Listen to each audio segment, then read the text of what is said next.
everyone. Good morning. I'm David, and this is Jeff. And we're here to talk about whatever we feel like. I think our first topic is probably the best, so maybe we'll just get right into it. Here, let me do screen share. That worked so well. Let me change this real quick. It'll take me like 10 seconds.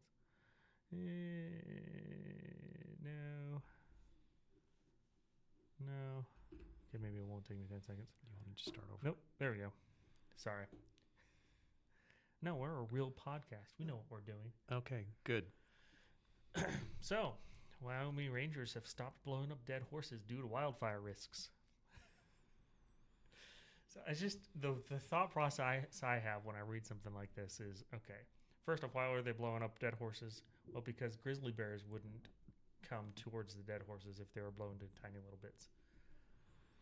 I would think that would bring them more, actually, because now there's tiny little bits of meat scattered over, multiple acres. Well, and the other thing is, why didn't they think about the wildfire risk from blowing up dead horses in the first place? Well, there is that too, but flaming pieces of meat flying everywhere. My guess cause wildfire. My guess is that this was a couple of guys that got together on the Forest Service and decided, yeah, let's try this because we got some dynamite sitting around. That's my guess. It's hilarious. I can imagine that. They're like, this dead horse attracts grizzly bears. What can we do about it? Let's try blowing it up. It reminds me of in the 80s, I think, or the 90s, when they had that beached whale in Washington State. And they decided to blow up the beached whale. This is the diagram of how much dynamite. Holy moly. That is insane. So, it was gone when they were done with it. Holy There moly. was no horse left. I mean, there's an actual tech tip obliterating animal carcasses with explosives. So, you've done forest fire fighting. Did you ever fight a forest fire that was caused by a blown up horse? We fought some forest fires over various and sundry things, but I don't think anybody ever admitted to using explosives to start one. So I thought this was a good lighthearted topic to start out the day. It is. It's amazing that. It's amazing that this got put into a manual with explanations on how to do it. And then they decided maybe we shouldn't do it as much as we used to because it causes forest fires. So that means this isn't the first time, the second time, the 12th time, the 100th time that they've done this. 1995. Yeah, that's my point. This is a thing that they did for a long, long time because it was published in 95, but they must have done it for 30 years beforehand. Yep. That's insane. It's just a bunch of guys wanting to use explosives. That's all it comes down to. That's generally what it seems like. Literally what it comes down to. You probably are okay with horses in the middle of nowhere because do you care if grizzly bears are eating a horse in the middle of nowhere? I guess they did. But I don't feel like that's a concern, but maybe it is. Maybe I'm wrong. Maybe if the horse died near, property or somebody's personal property. Or, if it died close to a house and you used that much dynamite. I know. You're not going to have windows in your house either. George, we're going to blow up this horse. Please watch it. Oh, gosh. This has got to be... I missed that part of the story where it's actually in the manual. Yeah. That's hilarious. And it's wild horses, not domesticated horses. If you own a horse and it died, they're not going to come and blow it up for you. Maybe that'd be a perk, Maybe it would be. All right. Well, unless you have anything else, we'll move on to the next story. Well, that's great. So this one's a little bit weird, but it's something that's going to be people are going to have to deal with a lot more. Is there's parents who are suing a school after their student was punished for using AI to prepare whatever homework they were doing. What's interesting to me is the student claims it was for research, not to write the paper. Not to write, let's read that correctly, not to write the whole paper. So he wrote his name on it and the cover sheet. And I bet he didn't take out the last portion of the AI thing where it says, yeah, here's what I've got. Tell me if you need anything else. Yeah, but this is, to me, this is a parental problem because you can read down further. He's applying at elite colleges. Yeah, it's definitely a parental problem with this specific child. Yeah. But the real question I think is that this brings up is, what do schools do about this? Not even just high school level, colleges, anything, because this is literally going to happen, and it's going to be very, very difficult. Well, there's two problems here. One, the AI detection software doesn't just detect AI work as AI; it'll actually detect everything that's 100% human made as AI. So you can't trust that verily, and then students are going to be using it. Well, and it's more than this as well. Microsoft has Copilot, and there's all these other things. But for an example, Microsoft has incorporated Copilot into their Visual Studio Visual Code programming applications, and it can write entire pieces of code for you. You just tell it what you want. Okay. Yes. Now, maybe at some point in the future, it'll be really good code. I don't think so. It'll be generic code always. It always is just like anything else that generates code. It's generic. But if you have somebody that just doesn't want to work, they could. So the issue with AI is that it can replace the bottom 60% of the work most people do. And that's because the work that the bottom 60% do is generic, not thought out very well. It's just okay. And so AI can easily replicate that. But it will not be able to replicate the top 20%. Correct. And we've had software around forever that does auto-generating from like Visual Studio to auto-generate all the stuff for SQL Server. Yeah. And the stuff that it generates is just horrible. And so it's better than it was, but it still just is something that, by default they use it because they don't know anything about SQL Server. Yeah. And then when they put it in there, it just ends up being horrid. But anyhow, I use AI. I don't know if you know that. Yeah, I do too. I use AI. You know what I use AI for? I have to have goals for my work every year. So I go out into AI and I'll use Microsoft's or I'll use whatever. And I'll say, write me up a set of goals for this year, and I'll give it some parameters, and then I copy and paste it in there, and it works great. Because I hate writing goals because they're dumb and they're meaningless. Yeah, they're absolutely meaningless. It's just but going back to the school thing, I think the issue is, how do teachers deal with students using AI? And I think there's two ways to take it. One, no AI at all, but you have to have a really good pitch on why students have to learn the material, like themselves, instead of using AI. I forgot to turn these lights on.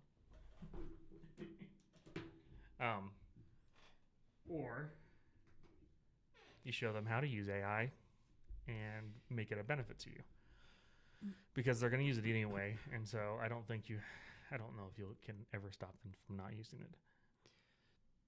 To me, it's a lot like, I'm old, when hand calculators first came out. Yes. Okay. And not just the normal simple calculators that you have on the computer. These are graphing calculators that can do complex logarithmic calculations. Well, the first ones we got were the simple ones, and then we got the ones with the reverse Polish notation, TI calculators, and you used it, okay, but you still had to understand the underlying, and that's the one thing going through college at that time, is the teachers were like, I don't care if you use it, but I'm going to test you without it, because you got to understand what it's doing. Yeah, you need to know the logic behind it. And that's the same thing with whatever you use AI for. If you don't understand what you're doing underneath it, then you really don't grasp whatever the subject is. It doesn't matter what it is. This is social studies. I mean, so I think the issue that schools face is they've moved away from, you need to know this so that you can have a well-rounded knowledge, education, so you know logic and reasoning and all that stuff. No, they've moved to this point of, you need to know this so you can take a test, and no one gives a crap. Yeah. The students catch on and they understand that this doesn't actually matter. And so it's a pitch, I think, that our school system needs to fix, of helping people understand why they need the base knowledge, why it's important, and actually like giving it to them from that perspective. I mean, a good example you could use in this of why you need to understand it is everybody keeps claiming, if you watch the news media, that our democracy. Yes. Well, we have a democratic republic, and emphasis should be on republic, yes, not the democratic part. And because it's important, in a democracy, mob rules. Yes. In a republic, the individual is protected. Yep. And that ultimately is the big difference. And if they don't understand that base, and that's the same thing with like this social studies program, they don't cover that anymore. And it's just... No, because you got to learn the dates and when the people existed so you can take the test. Yes, correct. So, yeah, our school system needs to be fixed. I guess it probably should fix my computer so it doesn't die on us. And possibly plug the computer in. So we can move on to the next one, which is the FCC has decided to finalize its rules on click to cancel. Yes. This actually, of all the things the FCC does, which most of the time they're just stupid, this one actually is nice, and because it benefits the consumer and the individual. It's one of the few things that the actual government probably is supposed to do. Sorry, we're on the wrong page.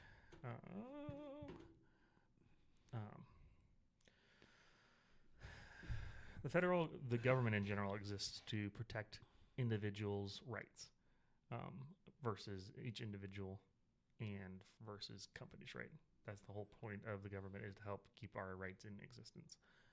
And so I feel like this is actually a proper use of the government, because businesses purposely make it almost impossible to cancel services. Some of them do.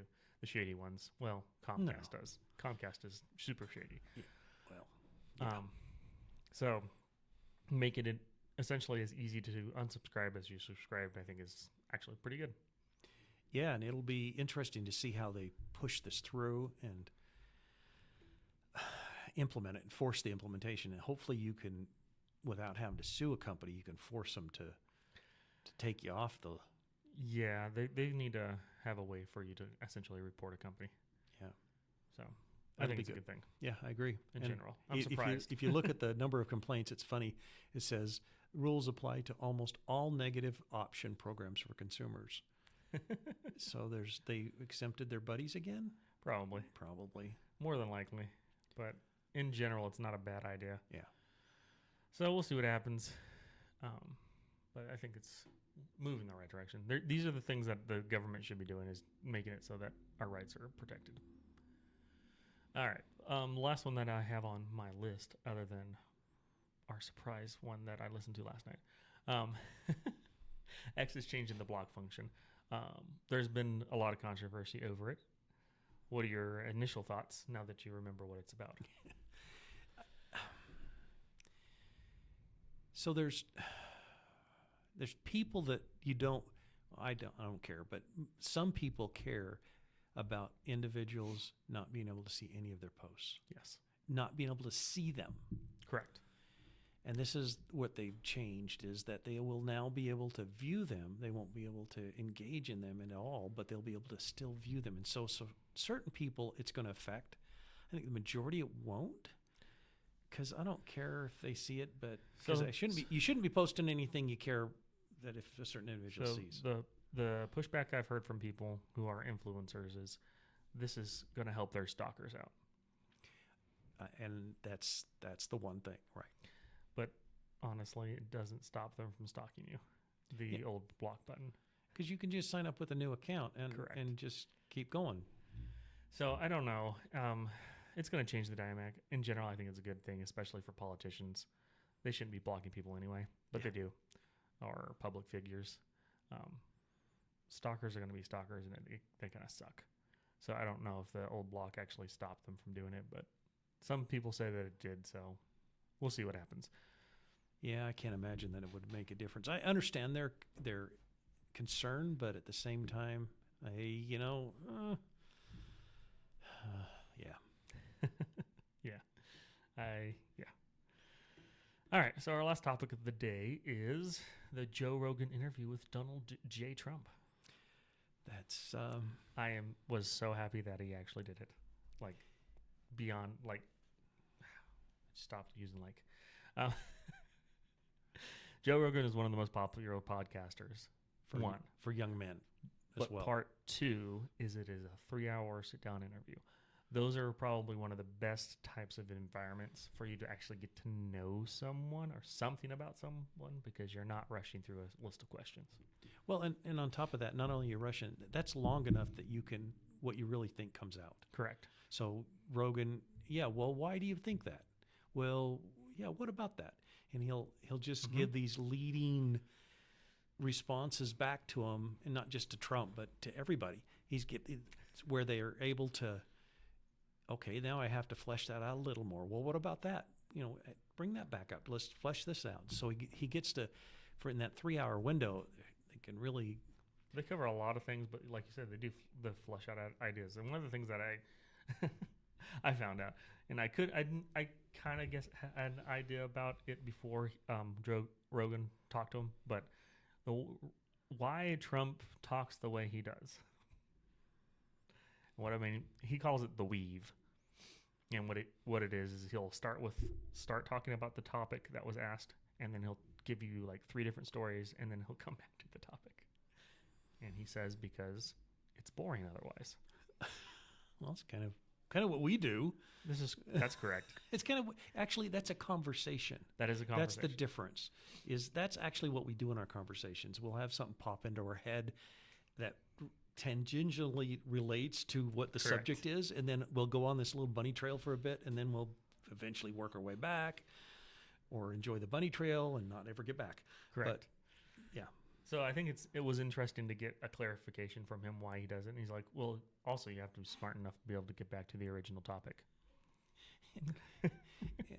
So if you're doing it and you're not smart enough, you're never going to get there. Yeah. No. I don't disagree with that. Yeah, it's also in contrast. Here's they were both in Texas yesterday. Both presidential candidates, main presidential candidates yesterday. They're both in Texas for 2 different reasons, for the same reason but 2 different. And one takes a break from his official campaigning to go campaign on Joe Rogan's show for 3 hours. The other one says, "Oh no, I'm just too busy. I can't do this." And it's well, we understand why. She seems incapable of having a conversation. I mean, it's really weird how I don't know how to put that in words, because she just seems not to be able to hold a stream of consciousness. What Trump said is she's low IQ. In other words, she's an idiot.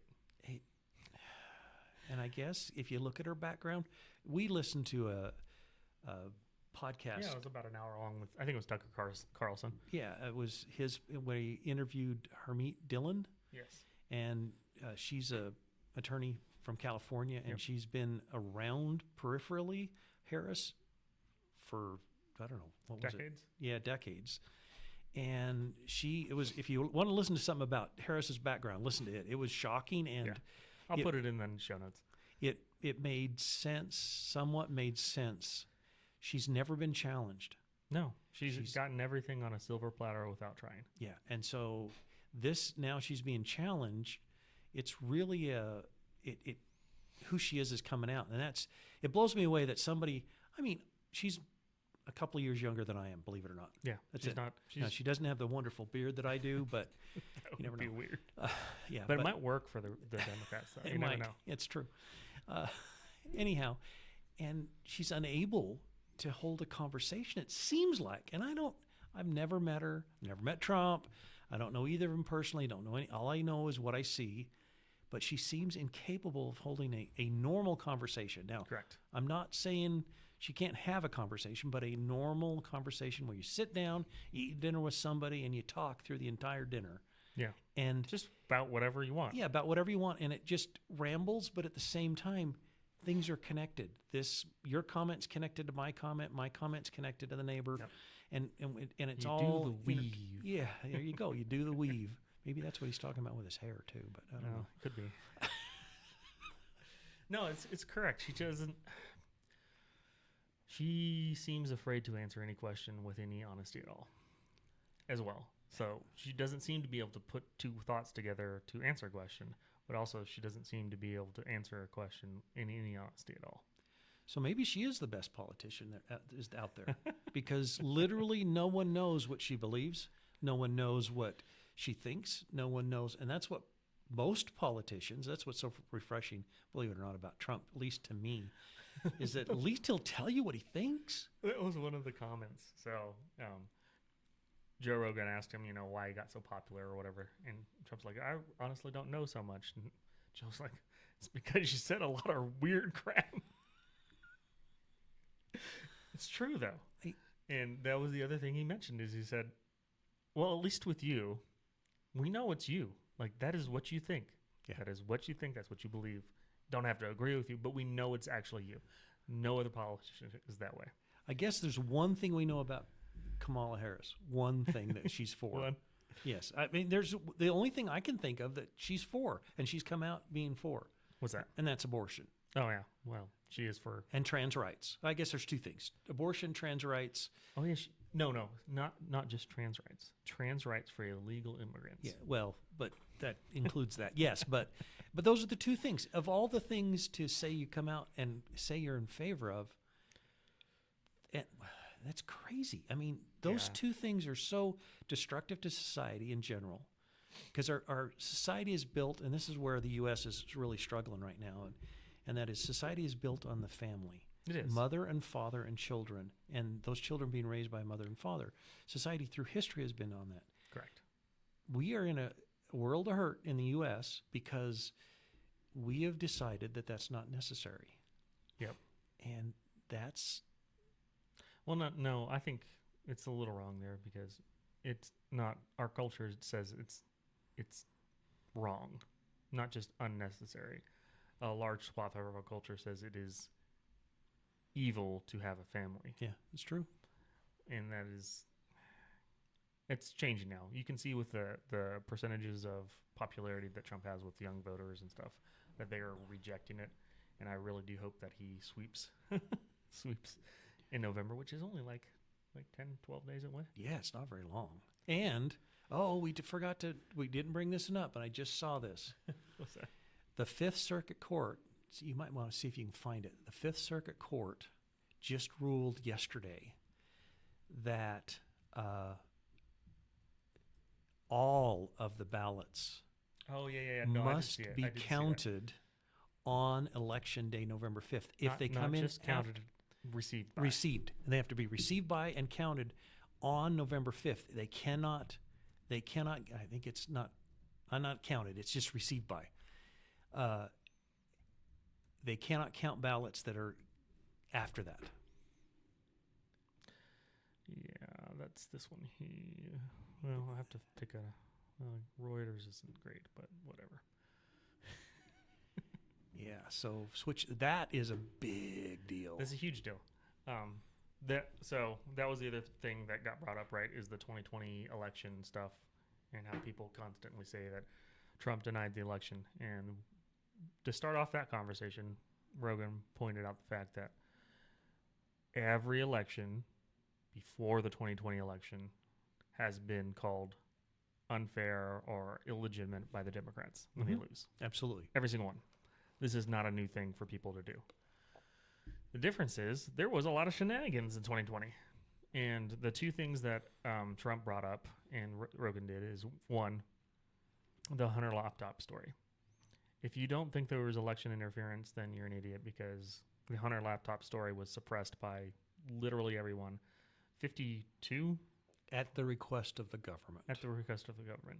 52 prior intelligence agency agents said it was fraud, fraudulent, Russian disinformation. 51, I think. 51. But that doesn't matter. They all 50 lied. some odd. They all lied. Yeah, they did. So that is direct election interference. But this kind of stuff, This is the other thing that was brought up, that several states changed their election laws improperly. And without legislative approval. No, that's what I mean. Yeah. And so that's the legislature. Constitution specifically says the state's legislatures have the right to set how these things are run. Correct. How the elections are run. They have the right to do that. It doesn't say the courts have the right to do it. It doesn't say the executive branches in these states have the rights to do it. And that's what happened is all of these executives or courts changed the rules. Yep. Which is not allowed. And this is the first court case I've seen that is relating to that. Correct. Where you can't, and this is one step from the Supreme Court. So I'm sure that this is going to go to the Supreme Court, but this is Mississippi right now, but it doesn't matter because if it hits the Supreme Court, in the Constitution of the United States, it says we have an election day. It does. It is the weirdest way to phrase it, but it makes sense. The only reason I know this is because I was listening to a podcast and I read it. Yeah. It says voting shall be on the first Tuesday following the first Monday. Yes. Yep. And the reason it says that is so that if the first Tuesday is the first day of November, election's not on that day. It's correct. That's and it gives us this one day. And so it's... Yeah, and so we need to get back to that. We do. So this is exciting to see. So we're going to have more challenges now in these so-called red-blue states because of this. Yeah, but I honestly think Trump is going to win in a landslide. And not necessarily all the states, but with enough margins in all the states that shenanigans isn't going to win. Like, you can only... Without you can cheat 2 to 3%, maybe specifically and completely obvious to everyone looking that you cheated. Yeah. You can only cheat 1 to 2%. Yeah. And so if he wins by way more than that, then there's literally nothing the Democrats can do, and that's what we're hoping for. So get out and vote, not because you think he's going to win. You get out and vote because you think he's going to win, but you want to make it even worse. Yes, on the Democrats. You want this. We want it to be a blowout. Correct. And. Just it's amazing to me that they're finally talking about that. So here's the next thing. So this is the betting odds. I watch this because I think this is a better indicator of where things are at than anything else. Polls are weird and dumb. Because people are putting their money on this. Yeah. That's why it's the better indication. Correct. People are actually putting money down on this. The only state that I think is weird is Virginia. I think he's going to win Virginia. Yeah. And the reason he's going to win Virginia is because of the governor. It's going to be an interesting race because Virginia's weird. We used to live there. We did. Northern Virginia is super liberal. It's actually D.C. It's just D.C. It is. It's D.C. suburbs. But the reason I think Virginia's going to win is because he said paper ballots. Yeah. And he's now got to go to the Supreme Court, emergency appeal to the Supreme Court after this idiot judge. For the illegal. Yeah. Yeah. So I think there's quite a good chance he's going to win Virginia. Whether he does or not, that we'll see. But right now... Because it was 50-50 last time. It was like 50.1% for I think Biden it's pretty likely he's going to take agree. Virginia. So the betting markets maybe are off on that, but that's okay. I think they're pretty good overall.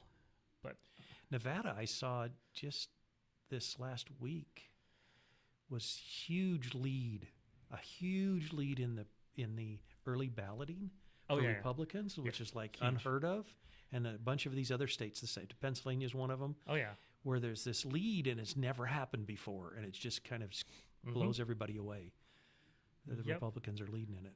Well, and that's because the Republicans used to push to vote on voting day, right? Mm-hmm. And now this year they're saying do it all. Not only that, but the amount of registered Republicans in a lot of these states has increased a ton. Yep. And so not only are we going to be ahead in early voting, but we're also going to have a ton of people just show up on election day. So you're going to have, I think, like I said, you're going to have a massive, massive gap between her.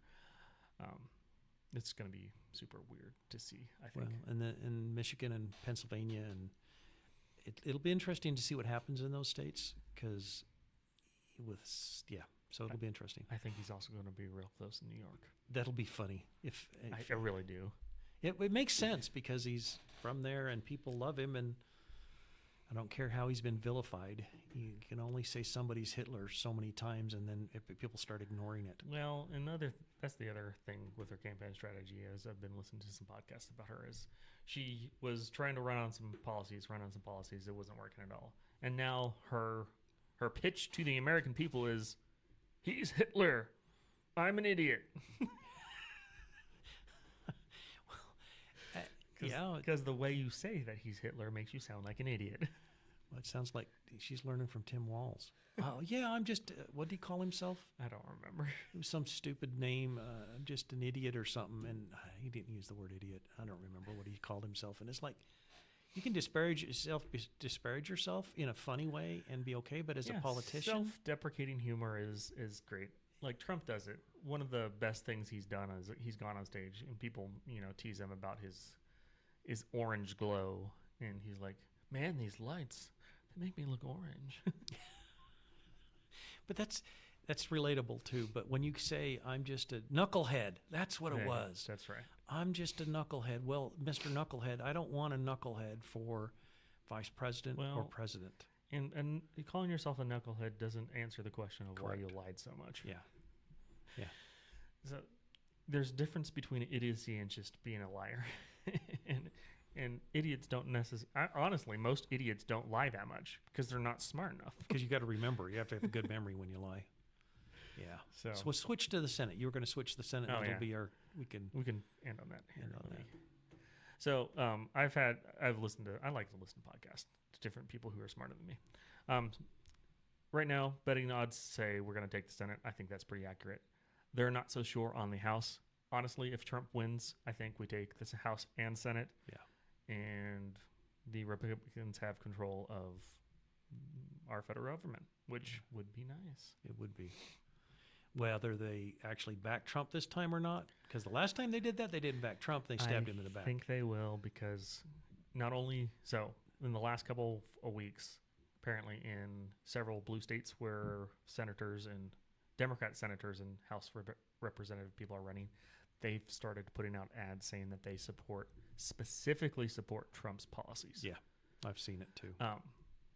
So if you want to win your seat back, you're going to support the president. What's interesting on that map is Texas.